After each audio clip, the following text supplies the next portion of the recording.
الحمدللہ رب العالمین والصلاة والسلام علی رسولہ الکریم اما بعد فاعوذ باللہ من الشیطان الرجیم بسم اللہ الرحمن الرحیم اللہم رب اشرح لی صدری ویسر لی امری واحلل عقدۃ من لسانی یفقہوا قولی آمین رب العالمین۔ میری بہت عزیز ساتھیوں بہنوں، السلام علیکم ورحمۃ اللہ وبرکاتہ۔ پیاری بہنوں، رمضان کی آمد ہے اور ہم اللہ تعالیٰ سے دعا کرتے ہیں کہ اللہ تعالیٰ ہمیں اس تک پہنچنے کی، اس کو پانے کی اور اس کے ثمرات کو سمیٹنے کی توفیق عطا فرمائے، آمین یا رب العالمین۔ رمضان المبارک ہم مسلمانوں کے لیے خیر و بھلائی کا اور اجر و ثواب کے حصول کا عظیم ترین موسم ہے۔ اللہ سبحانہ و تعالیٰ نے اس ماہ مبارک کو بہت سی خصوصیات کی بنا پر افضل ترین قرار دیا ہے، کیونکہ یہی وہ مہینہ ہے جس میں قرآن جیسی عظیم و شان کتاب نازل ہوئی جو رہتی دنیا تک انسانوں کے لیے رہنمائی کا کام سر انجام دے گی۔ اور پھر اس میں ایک رات وہ ایسی بھی ہے جس کو 1000 مہینوں سے بہتر رات قرار دیا گیا ہے، اور اس ماہ میں کی جانے والی عبادات کے فضائل ہمیں کئی احادیث میں بھی ملتے ہیں۔ اس لحاظ سے رمضان المبارک مومنین کے لیے ایک عجیب اور ایک انتہائی عظیم تحفہ ہے، جس میں قدم قدم پر اس کی رحمتوں، برکتوں اور فضل کو سمیٹنے کے مواقع فراہم کیے گئے ہیں۔ آپ کے سامنے ایک حدیث رکھتی ہوں کہ حضرت ابو ہریرہ رضی اللہ عنہ بیان فرماتے ہیں کہ رسول اللہ صلی اللہ علیہ وسلم نے حلفاً فرمایا کہ تم پر ایسا مہینہ سایہ فگن ہو گیا ہے کہ مسلمانوں پر اس سے بہتر مہینہ اور منافقین پر اس سے بڑھ کر برا مہینہ کبھی نہیں آیا۔ پھر دوبارہ رسول اللہ صلی اللہ علیہ وسلم نے حلفاً ارشاد فرمایا، اللہ تعالیٰ اس مہینے کا ثواب اور اس کی نفلی عبادت اس کے آنے سے پہلے لکھ دیتا ہے، اور اس کی بدبختی اور گناہ بھی اس کے آنے سے پہلے لکھ دیتا ہے، کیونکہ مومن اس میں انفاق کے ذریعے قوت حاصل کر کے عبادت کرنے کو تیاری کرتا ہے، اور منافق مومن کی غفلتوں اور ان کے عیب تلاش کرنے کی تیاری کرتا ہے۔ اس حدیث کو امام ابن خزیمہ، احمد اور بہقی نے روایت کیا ہے۔ پیاری بہنوں، رمضان کا مہینہ تلاوت قرآن، قیام اللیل اور رحمت و مغفرت کا مہینہ ہے، اور انفاق فی سبیل اللہ کو اس مہینے میں خصوصی اہمیت حاصل ہے، اور آج انشاءاللہ تعالیٰ ہم اسی پر بات کریں گے۔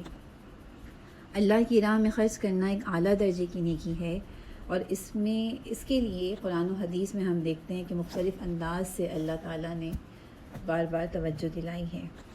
ارشاد باری تعالیٰ ہے کہ جو لوگ اپنا مال اللہ کی راہ میں خرچ کرتے ہیں، ان کے مال کی مثال اس دانے کی سی ہے جس سے 7 بالیاں اگیں اور ہر ایک بالی میں 100 دانے ہوں، اور اللہ جس کے مال کو چاہتا ہے زیادہ کرتا ہے، اور وہ بڑی وسعت والا سب کچھ جاننے والا ہے۔ ہم پہلے دیکھ لیتے ہیں کہ انفاق فی سبیل اللہ کے معنی کیا ہیں۔ انفاق دراصل عربی زبان کا لفظ ہے جس کا مطلب ہے خرچ کرنا، اور اس کا روٹ ورڈ نون فا قاف ہے۔ ابن فارس نے مقیس اللغہ میں لکھا ہے کہ اس کے 2 معنی ہیں، کسی چیز کا منقطع ہو جانا اور ختم ہو کر دوسری جگہ پہنچ جانا، یہ تو ایک معنی ہوا، اور دوسرے معنی کسی چیز کا چھپانا اور ڈھانک لینا ہے۔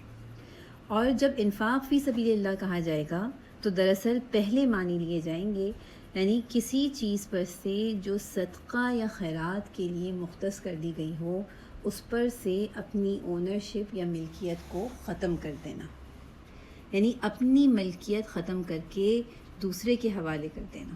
اس سے مراد فقط وہ مال ہوتا ہے جو اللہ کی رضا اور خوشنودی کے لیے خرچ کیا جاتا ہے۔ اچھا، ہم قرآن میں دیکھتے ہیں کہ اللہ تعالیٰ نے اس عنوان کو کثرت سے بیان کیا ہے، اور اسے انسان کی تربیت، اصلاح اور تزکیہ کا اہم ترین عنصر قرار دیا ہے۔ جس وقت ایک مسلمان یہ عقیدہ مضبوط کر لیتا ہے کہ ساری مخلوق اللہ کا کنبہ ہے اور وہ اس کنبے کا ایک فرد ہے، اس وقت اسے انفاق فی سبیل اللہ کے فلسفے کو سمجھنے میں آسانی ہو جاتی ہے۔ دیکھیے، ارشاد ہوتا ہے کہ ساری مخلوق اللہ کا کنبہ ہے۔ اللہ کے نزدیک سب سے پسندیدہ بندہ وہ ہے جو اس کے عیال کے لیے سب سے زیادہ نافع ہو۔ دوسری طرف جب وہ اپنے نبی صلی اللہ علیہ وسلم کی حدیث سامنے رکھتا ہے کہ مسلمان کے لیے ایک جسم واحد کی طرح ہے، جس کے ایک عضو کو جب کوئی تکلیف پہنچتی ہے تو دوسرا عضو بھی تکلیف میں مبتلا ہو جاتا ہے، اس چیز سے اس کا انفاق کا جذبہ بڑھتا ہے۔ انفاق فی سبیل اللہ سے مراد وہ پیسہ ہے جو ایک مومن آخرت اور اللہ کے لیے اپنی حلال اور پاکیزہ کمائی میں سے خرچ کرتا ہے، اور اس کے دل میں غریبوں کے لیے اور دین کی نشر و اشاعت کے لیے جذبوں کا ایک سمندر ہوتا ہے۔ نہ کسی پر احسان کرنا مقصد ہے اور نہ نام آوری اور شہرت کی طلب۔ یہ ایک خطیر رقم خرچ کرنے کا ہی نام نہیں، بلکہ اللہ تعالیٰ سے اپنے ذاتی اور قلبی جذبے کا نام ہے۔ اللہ کو اس غریب کے چند روپے بہت عزیز ہیں جو دل میں اللہ کی چاہت کو چھپائے پھرتا ہے۔ روپے بھلے تھوڑا ہو، لیکن وہ دل کی کیفیت اللہ کو بےحد عزیز ہے، جو انسان کو مجبور کرتی ہے کہ اپنی ضروریات کو ایک طرف رکھ کر چند پیسے اللہ کے حضور میں پیش کر دے۔ اور یہ ایک بے ہنگم اور بے قید سخاوت کا نام نہیں ہے، یہ دراصل وہ مومن جو انفاق کرتا ہے ایک منظم سوچ اور مرتب لائحہ عمل کا مالک ہوتا ہے۔ باشعور مومن روپے پیسے کو خرچ کرنے میں قدرے محتاط ہو کر اسے اللہ کی راہ میں خرچ کرنے کا متمنی ہوتا ہے، اور اللہ تعالیٰ نے اپنی راہ میں خرچ کرنا متقین کے بنیادی اوصاف میں ٹھہرایا ہے۔ آپ دیکھیے کہ قرآن ہم جب پڑھنا شروع کرتے ہیں، سورۃ البقرہ کی ابتدائی آیات میں اس کا ذکر ہے۔ بسم اللہ الرحمن الرحیم، الف لام میم، یہ اللہ کی کتاب ہے، اس میں کوئی شک نہیں، ہدایت ہے ان پرہیزگار لوگوں کے لیے جو غیب پر ایمان لاتے ہیں، نماز قائم کرتے ہیں، اور جو رزق ہم نے ان کو دیا ہے اس میں سے وہ خرچ کرتے ہیں۔ اچھا، پھر ذہن میں کبھی یہ سوال آتا ہے کہ آخر انفاق کا حکم کیوں دیا؟ تو دیکھیے بہنوں، کہ تمام انسان مالی درجے کے لحاظ سے ایک سے نہیں ہیں۔ اللہ تعالیٰ نے سب کو رزق دیا، رازق تو وہی ہے، انتظام بھی اس نے خود کیا ہے۔ اللہ تعالیٰ نے سورہ ہود میں فرمایا ہے کہ زمین میں چلنے پھرنے والا کوئی جاندار ایسا نہیں ہے جس کا رزق اللہ کے ذمہ نہ ہو۔ تب اس نے انتظام کیسے کیا؟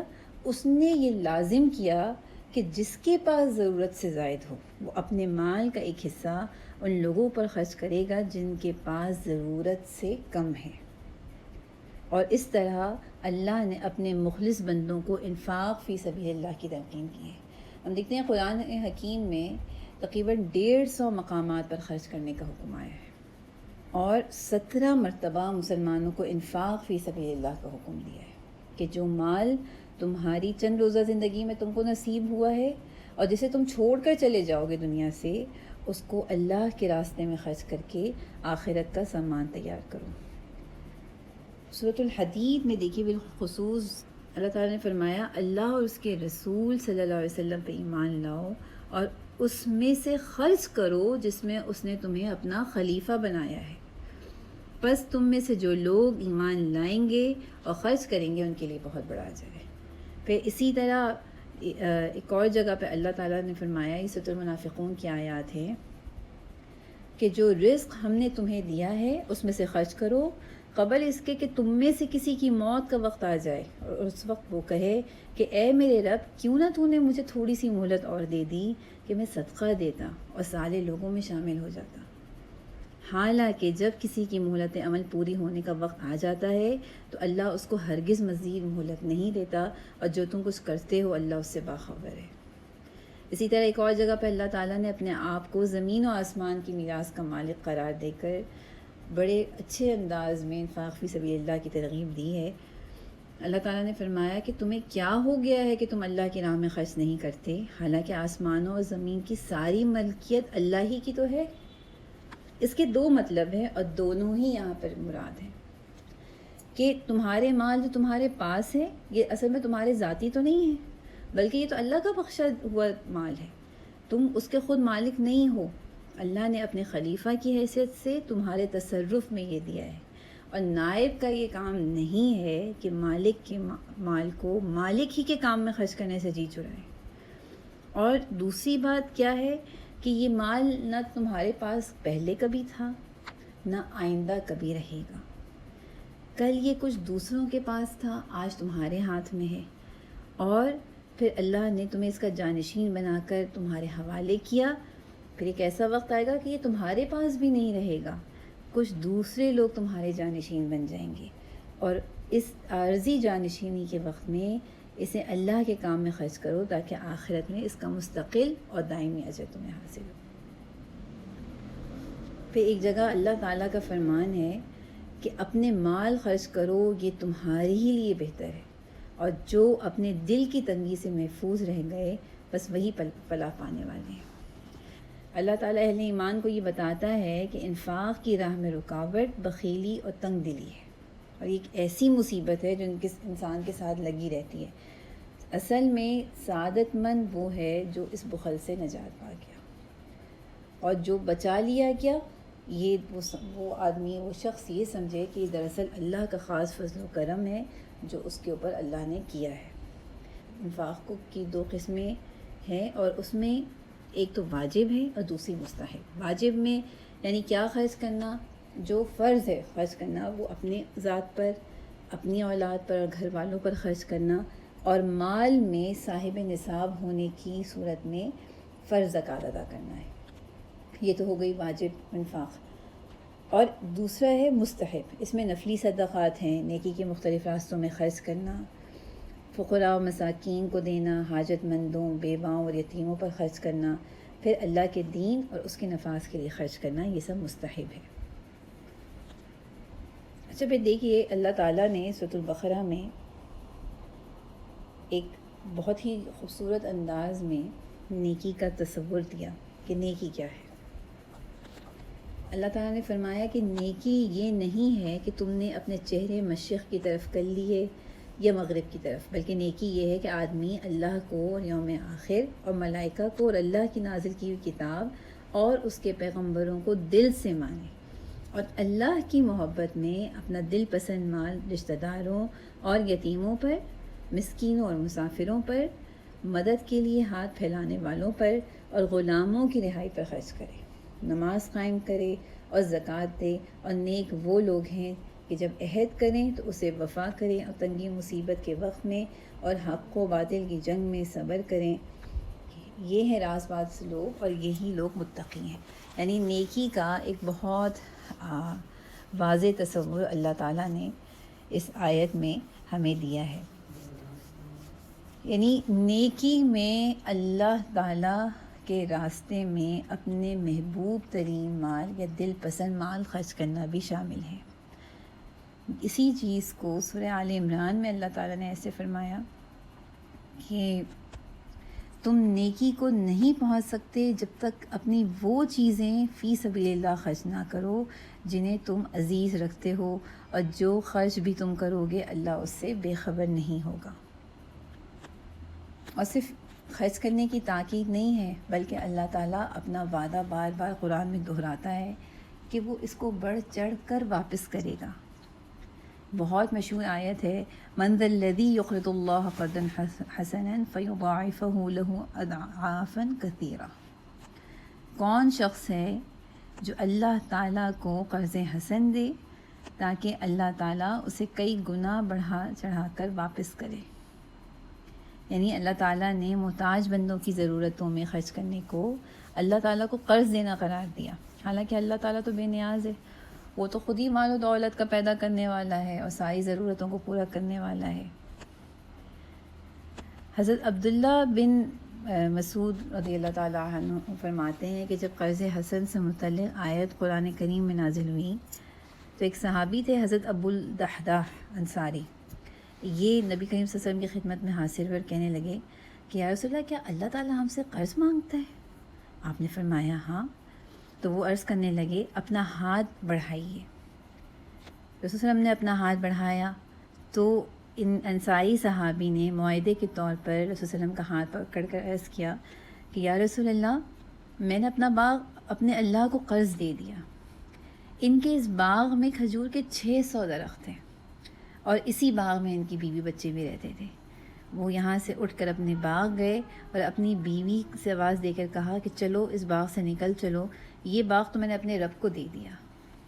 دیکھیے یہ ہے وہ قیمتی سودا جو ان صحابی نے کیا، اور اللہ تعالیٰ نے ایسے ہی لوگوں کے بارے میں سورۃ الحشر میں فرمایا ہے کہ ایسے لوگ اپنے اوپر دوسروں کو ترجیح دیتے ہیں چاہے خود ان کو کتنی ہی سخت حاجت کیوں نہ ہو۔ اچھا، اب ذہن میں یہ آتا ہے کہ کیا اس کا کوئی نصاب ہے؟ تو اس کا جواب یہ ہے کہ یہ اہل ایمان پر فرض ہے ان کی استطاعت کے مطابق، یعنی اس کا کوئی نصاب نہیں ہے۔ قرآن مجید میں اللہ تعالیٰ کا ارشاد ہے کہ پوچھتے ہیں کہ ہم راہ خدا میں کیا خرچ کریں، تو فرمائیے کہ جو کچھ تمہاری ضرورت سے زیادہ ہو، اس طرح اللہ تعالیٰ تمہارے لیے صاف صاف احکام بیان کرتا ہے، شاید کہ تم دنیا اور آخرت دونوں کی فکر کرو۔ اسی طرح ایک سورۃ البقرہ کی آیت میں ہے جس میں اللہ تعالیٰ نے فرمایا کہ اے ایمان والو، جو رزق میں نے تمہیں دیا ہے اس میں سے خرچ کرتے رہو، قبل اس کے کہ وہ دن آ جائے جس میں نہ تجارت ہے، نہ دوستی، نہ شفاعت، اور کافر ہی ظالم ہے۔ یعنی اس بات کا اشارہ اس آیت میں ہے کہ جو بھی مال کسی مومن کے پاس ہے وہ سب اللہ کا دیا ہوا ہے، اس لیے مومن کو چاہیے کہ اللہ کے دیے ہوئے مال میں سے وہ خرچ کرے۔ اور یہ بات بھی بہنوں اچھے طریقے سے سمجھ لینی چاہیے کہ ہم دراصل انفاق کر کے اپنا اور اپنے بچوں کا مستقبل محفوظ کرتے ہیں۔ آج ہم دیں گے اللہ کی راہ میں، کل خدا نہ کرے میرے گھر میں کچھ ہوتا ہے، میرے خاندان میں کچھ ہوتا ہے، کوئی مصیبت ہوتی ہے، تو لوگ بڑھ کر ہمارا کرنے والے ہوں گے۔ اور دراصل انفاق ہے ہی لوگوں کی غم گزاری کا ذریعہ، لوگوں کے اندر ایک دوسرے کے لیے ہمدردی کا ذریعہ، ان کے دکھ سکھ میں شریک ہونے کا ذریعہ۔ پھر آپ دیکھیے کہ انفاق فی سبیل اللہ اور زکوٰۃ میں بنیادی فرق کیا ہے کہ زکوٰۃ مجبور ہو کر دیا جاتا ہے، کیونکہ یہ تو اس کا تو حکم ہے کہ 2.5% ادائیگی کرنی ہے اگر صاحب نصاب ہوں۔ لیکن انفاق دل کی رضامندی اور خوشی سے کیا جاتا ہے، یہ کوئی مجبوری نہیں ہے، یہ کوئی حکم نہیں ہے، اور نہ ہی اس کے خرچ کرنے کی کوئی مقدار طے ہوتی ہے، اور کوئی مدت بھی نہیں کہ سال کے بعد ادا کرنا ہے۔ جب دل چاہے، جتنا چاہے، آپ کی استطاعت جتنی ہے وہ اللہ کی راہ میں دیجیے۔ اللہ تعالیٰ نے قرآن میں فرمایا کہ سورۃ المعارج میں ہے کہ مومن کے مال میں مانگنے والے اور محروم دونوں کا حق ہوتا ہے،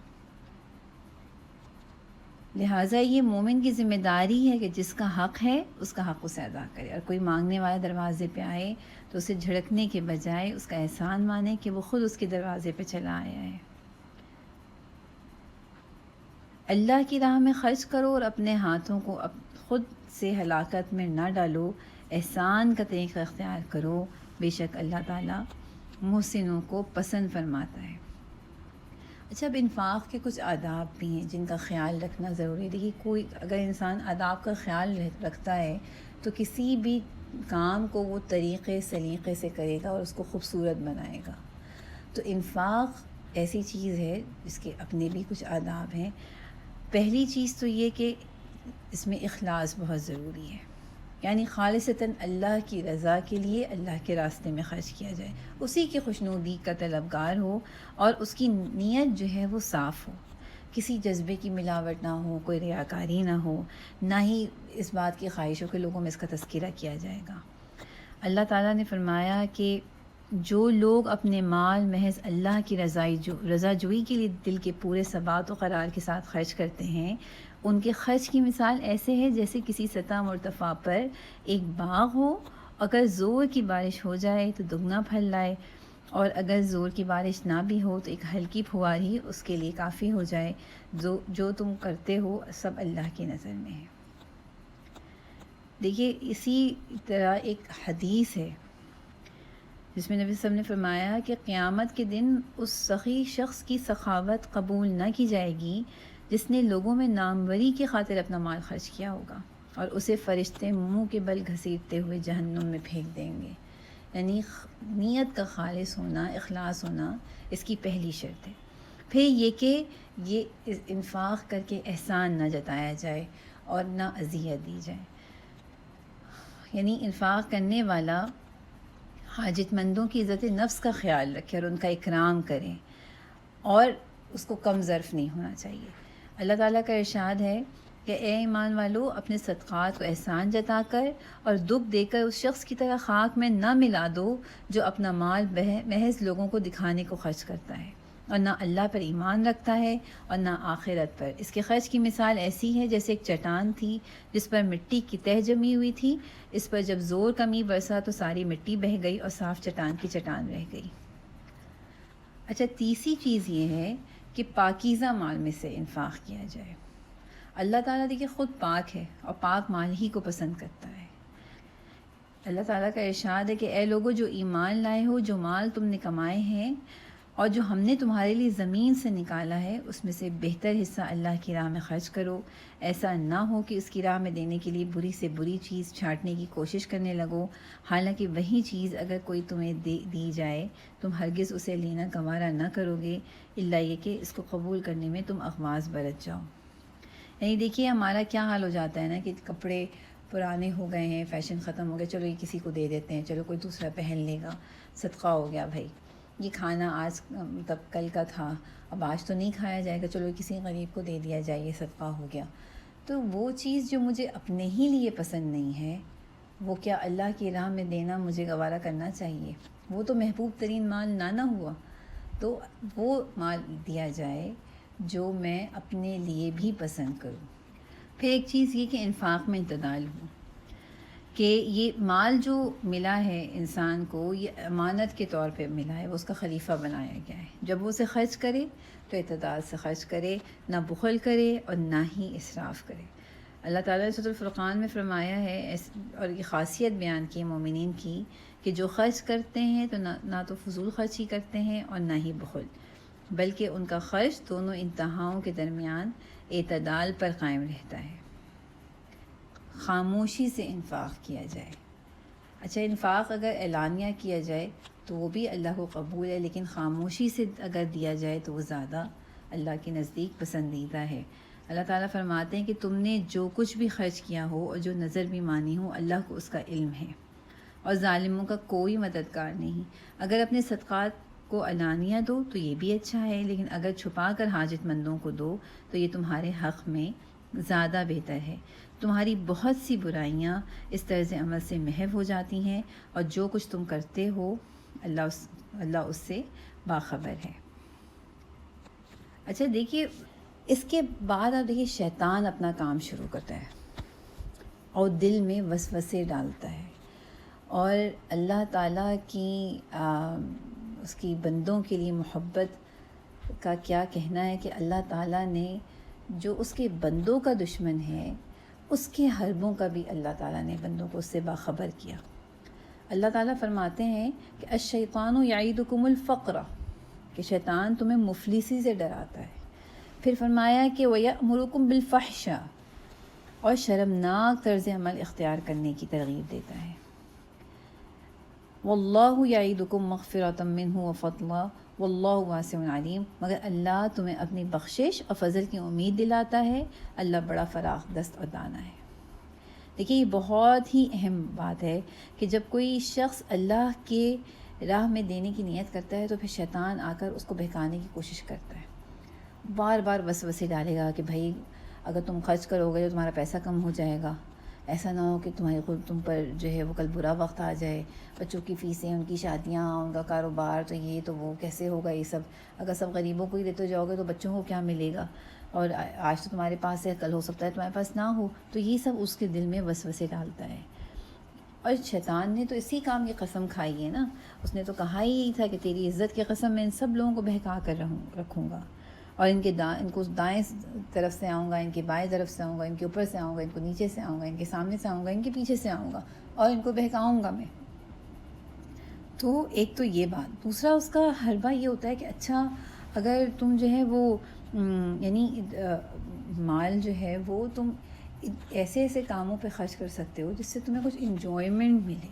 اپنے اوپر کیا تم نے پابندیاں لگائے رکھی ہیں کہ یہ حلال ہے، یہ حرام ہے، یہ لغو ہے، یہ کام نہیں کرنا چاہیے، وہ کام نہیں کرنا چاہیے، کہ کہیں ایسا نہ ہو کہ میرا پیسہ ضائع ہو جائے۔ وہ ترغیب اس بات کی دیتا ہے کہ حلال و حرام کی تمیز کے بغیر دنیا کا لطف اٹھاؤ، یعنی شرمناک کاموں کی طرف وہ لے کے جانے کی کوشش کرتا ہے۔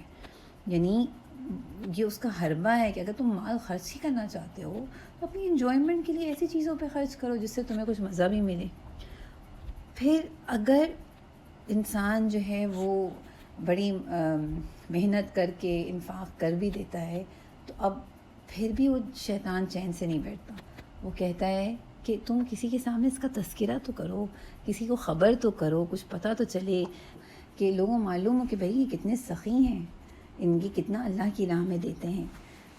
اچھا, نبی صلی اللہ علیہ وسلم جو ان کا ایک ارشاد ہے کہ خرچ کرو قبل اس کے کہ وہ زمانہ آئے جب تم صدقہ لے کر نکلو گے تو کوئی لینے والا نہ ملے گا اور کہنے والا کہے گا کہ اگر تم کل آئے ہوتے تو میں لے لیتا. یہ بھی صدقہ کرنے کے آداب میں سے ہے کہ اس میں جلدی کی جائے, انتظار نہ کیا جائے. نیت کر لی تو اس کو جلدی دینے کی کوشش کی جائے تاکہ ایسا نہ ہو کہ اپنے ہاتھ سے وہ چانس جو ہے وہ مس ہو جائے. اچھا, اب یہ کہ اس کے فائدے کیا ہوں گے, کیا ثمرات ہوں گے, تو سب سے پہلی چیز جو اللہ تعالیٰ نے رکھی وہ یہ ہے کہ جنت. اور اللہ تعالیٰ فرماتے ہیں کہ دوڑ کر چلو اس راہ پر جو تمہارے رب کی بخشش اور اس جنت کی طرف جاتی ہے جس کی وسعت زمین اور آسمانوں جیسی ہے, اور وہ ان خدا ترس لوگوں کے لیے مہیا کی گئی ہے جو ہر حال میں اپنا مال خرچ کرتے ہیں, خواہ بد حال ہوں یا خوشحال. پھر یہ آگ سے بچاتا ہے. صدقہ جو ہے وہ آگ سے بچانے کا ذریعہ ہے. نبی صلی اللہ علیہ وسلم کی حدیث ہے کہ آگ سے بچو اگرچہ کھجور کا ایک ٹکڑا ہی دے کر. ایک اور حدیث میں ہے کہ صدقہ رب کی غضب کو ٹھنڈا کرتا ہے اور بری موت کو دفع کرتا ہے. اچھا, پھر دیکھیے انفاق کے ذریعے دراصل انسان جو ہے وہ پاک ہوتا ہے, اس کا دل بھی پاک ہوتا ہے, اس کا مال بھی, اور وہ انسان جو ہے وہ آفات سے بھی محفوظ رہتا ہے. اللہ تعالیٰ کا ارشاد ہے سورۃ التوبہ میں کہ اے نبی صلی اللہ علیہ وسلم تم ان کے اموال میں سے صدقہ لے کر انہیں پاک کرو اور انہیں بڑھاؤ اور ان کے حق میں دعائے رحمت کرو کیونکہ تمہاری دعا ان کے لیے وجہ تسکین ہوگی. پھر یہ کہ یہ مفلسی سے نجات کا ذریعہ بنتا ہے. ابو ہریرہ رضی اللہ عنہ سے روایت ہے کہ اللہ کے نبی صلی اللہ علیہ وسلم نے فرمایا کہ اللہ تعالیٰ کا ارشاد ہے کہ اے ابن آدم تو میری ضرورت مندوں پر خرچ کر, میں تجھ پر خرچ کروں گا. اسی طرح قرآن میں یہ سورۃ السبا میں اللہ تعالیٰ نے فرمایا کہ تم جو کچھ خرچ کرتے ہو اللہ اس کی جگہ تمہیں اور دیتا ہے. حدیث میں یہ بھی الفاظ آتے ہیں کہ خرچ کرو تم پر خرچ کیا جائے گا. پھر یہ کہ بخیلی کا انجام بھی ہمارے ذہنوں میں رہنا چاہیے کہ نبی صلی اللہ علیہ وسلم کی ایک حدیث ہے کہ آپ نے جنت میں داخل ہوتے ہوئے زیادہ تعداد مسکینوں کی دیکھی, دولت مندوں کو دیکھا کہ انہیں روک لیا گیا. پھر ایک اور حدیث ہے بخاری اور مسلم کی کہ اللہ کے نبی صلی اللہ علیہ وسلم نے فرمایا کہ بخیل اور صدقہ دینے والے کی مثال ان دو آدمیوں کی سی ہے جنہوں نے لوہے کی زرہیں پہن رکھی ہوں اور ان دونوں کے ہاتھ سینے اور حلق تک جکڑے ہوئے ہوں. صدقہ دینے والا جب بھی صدقہ دیتا ہے تو وہ زرہ کشادہ ہو جاتی ہے, اور بخیل جب صدقہ دینے کا خیال کرتا ہے تو وہ تنگ ہو جاتی ہے اور زرہ کا ہر حلقہ اپنی جگہ پر بیٹھ جاتا ہے. اللہ کے نبی صلی اللہ علیہ وسلم نے فرمایا کہ تم میں سے کس کو اپنے مال سے بڑھ کر اپنے وارث کا مال زیادہ عزیز ہے. صحابہ نے عرض کیا کہ اے اللہ کے رسول, ہم میں تو ہر ایک کو اپنا ہی مال سب سے زیادہ عزیز ہے. آپ صلی اللہ علیہ وسلم نے فرمایا اس کا مال تو وہی ہے جو اس نے آگے بھیجا, اور وہ اس کے وارث کا مال ہے جو اس نے پیچھے چھوڑا. ایک حدیث میں نبی صلی اللہ علیہ وسلم نے فرمایا کہ جس مسلمان نے کسی مسلمان کو جس کے پاس کپڑا نہیں تھا کپڑا پہنایا, اللہ اس کو جنت کا سبز لباس پہنائے گا. اور جس مسلم نے کسی مسلم کو بھوک کی حالت میں کھانا کھلایا, اللہ اس کو جنت کے پھل کھلائے گا. اور جس مسلمان نے کسی مسلمان کو پیاس کی حالت میں پانی پلایا تو اللہ اس کو جنت کی سربمہر شراب پلائے گا. ایک اور حدیث ہے کہ سخی قریب ہے اللہ سے, قریب ہے جنت سے, قریب ہے لوگوں سے, دور ہے دوزخ سے. اور بخیل شخص دور ہے اللہ سے, دور ہے جنت سے, دور ہے لوگوں سے, قریب ہے دوزخ سے. اور جاہل سخی اللہ کو بخیل عابد سے زیادہ پسند ہے. نبی صلی اللہ علیہ وسلم کی ایک حدیث ہے جس کو حضرت سہل بن معاذ رضی اللہ عنہ نے اپنے والد کے واسطے سے بیان کیا کہ اللہ کے نبی صلی اللہ علیہ وسلم نے فرمایا کہ بے شک نماز, روزہ اور ذکر الہی ان میں سے ہر ایک اللہ کے راستے میں خرچ کرنے سے 700 حصے تک بڑھ جاتا ہے. یعنی انفاق کی وجہ سے نماز، روزہ اور ذکر، اس میں سے ہر ایک کا درجہ جو ہے وہ 700 گنا یا اس سے زیادہ بڑھ سکتا ہے. اس سے انفاق کی اہمیت کا ہمیں اندازہ ہوتا ہے. تو پیاری بہنوں، رمضان کی اب آمد ہے، اور یہ تو وہ مہینہ ہے جس میں ہر چیز کا درجہ جو ہے وہ بہت بڑھا چڑھا کر ملتا ہے. کوشش کیجئے کہ آپ کی نماز، آپ کا روزہ، آپ کا ذکر انفاق کے ساتھ ہو، اور ہر چیز کا درجہ ان میں سے 700 گنا یا اس سے زیادہ بڑھ کر ہو انشاءاللہ. اس ماہ مبارک کے دوران اللہ کی راہ میں خرچ کیجئے، اور اللہ تعالیٰ سے دعا گو ہوئیے کہ اللہ تعالیٰ ہم سب کے مصائب کو، جو بحیثیت انفرادی ہیں یا بحیثیت اجتماعی ہیں، ہم سب کے مصائب کو، مصیبتوں کو، مشکلات کو اللہ تعالیٰ اپنی رحمت اور برکت اور فضل سے دور کر دے. یہ جو وبا پھیلی ہوئی ہے جس نے پوری دنیا کو لپیٹ میں لیا ہے، یہ جو مظالم ہیں جو طرح طرح سے مسلمانوں کے اوپر کیے جاتے ہیں، یہ جو ہر طرف دشمنان دین کا غلبہ زور پکڑتا ہوا معلوم ہوتا ہے، اللہ تعالیٰ اپنی رحمت سے اور اپنی خصوصی کرم سے اللہ تعالیٰ ہم سب کو ان سے بچا لے. اللہ تعالیٰ اپنے غضب کو ٹھنڈا کر دے، اور اللہ تعالیٰ اپنی رحمتوں سے ہم سب کو ڈھانپ لے اور ہم سب کی بخشش کر دے. آمین یا رب العالمین. وآخر دعوانا الحمدللہ رب العالمین، والصلاة والسلام علی رسولہ الکریم. اما بعد، اعوذ باللہ من الشیطان الرجیم. بسم اللہ الرحمن الرحیم. اللہم رب اشرح لی صدری ویسر لی امری واحلل عقدۃ من لسانی یفقہوا قولی. آمین یا رب العالمین. میری بہت عزیز ساتھیوں، بہنوں، السلام علیکم ورحمۃ اللہ وبرکاتہ. پیاری بہنوں، رمضان کی آمد ہے، اور ہم اللہ تعالیٰ سے دعا کرتے ہیں کہ اللہ تعالیٰ ہمیں اس تک پہنچنے کی، اس کو پانے کی اور اس کے ثمرات کو سمیٹنے کی توفیق عطا فرمائے. آمین یا رب العالمین. رمضان المبارک ہم مسلمان